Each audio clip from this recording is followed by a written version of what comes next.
IVF dilemma they had with the Queensland fertility group, who they are now suing. The couple paid for the same donor to be used for their 3 children, donor 227, a fit, healthy Caucasian male, somewhere between 25 and 30 years old.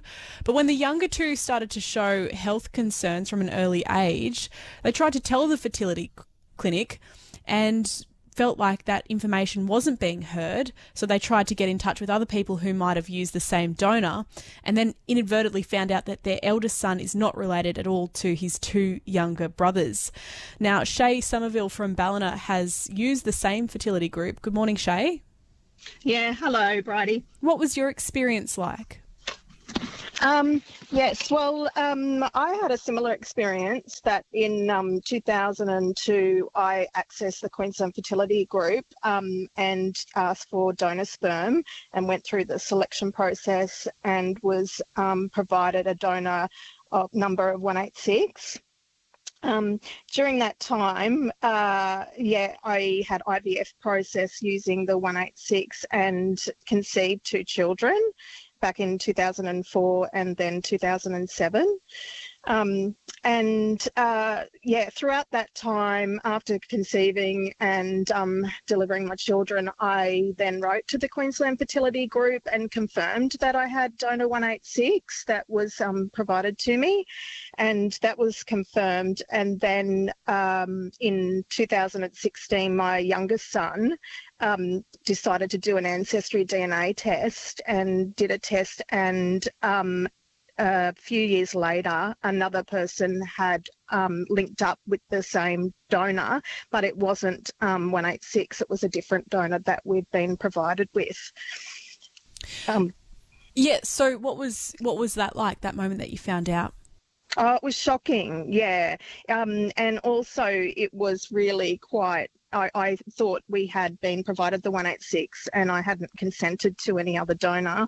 So it was a shock. And then it was trying to find out further details about which donor we actually had been provided. What do you think needs to change in Australia so that there aren't these IVF bungles? I think there needs to be cross-checking, of donors. So when a donor is allocated to a family, then there needs to be also checks that happen and double checking of it. In my case, I've managed to get my medical records, and unfortunately the medical records were a shambles. Back then they were handwritten, so in my understanding they've improved processes with computerised systems. But I understand that there still needs to be further cross-checking. How much does it cost to have IVF? It's very expensive, to have IVF.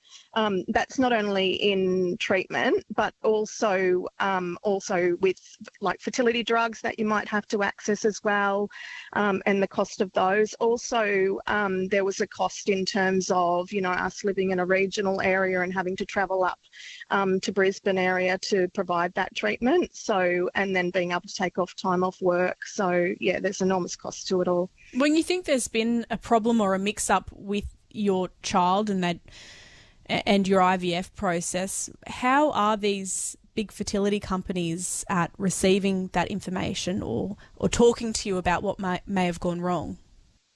Yeah, so unfortunately there's a lack of transparency. So initially, from my experience, the clinic denied that there'd been any difference in donors provided, and then since then also there's been a lack of communication with the fertility group, as well as a denial that they've taken any responsibility, that they've done anything wrong. Shay, thanks for giving us your story.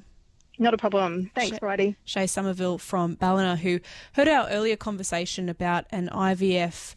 I keep saying bungle. It feels like a bit of an understatement, the word bungle, and I guess an error that you can read more about on the ABC News website. She says she's used the same group. And our earlier guest, Anastasia Gunn, was talking about how this particularly impacts families from the Northern Rivers, where they all have to travel to Queensland, which Anastasia described as the Wild West of fertility. but also because of the high number of queer or rainbow families that we have here in the North Coast. Have you had experience with a big IVF company or assisted reproductive treatment? Do you want to add your story to the mix? Perhaps you've had quite a positive story you'd like to tell us about. Or otherwise, our text line is 0467 922 684. There's currently a parliamentary petition to introduce federal laws that would kind of bring all the states into line and have a national donor registry which closes in 23 days. You're listening to ABC North Coast. What makes music so powerful? Just destroyed me. Find out how it's shaped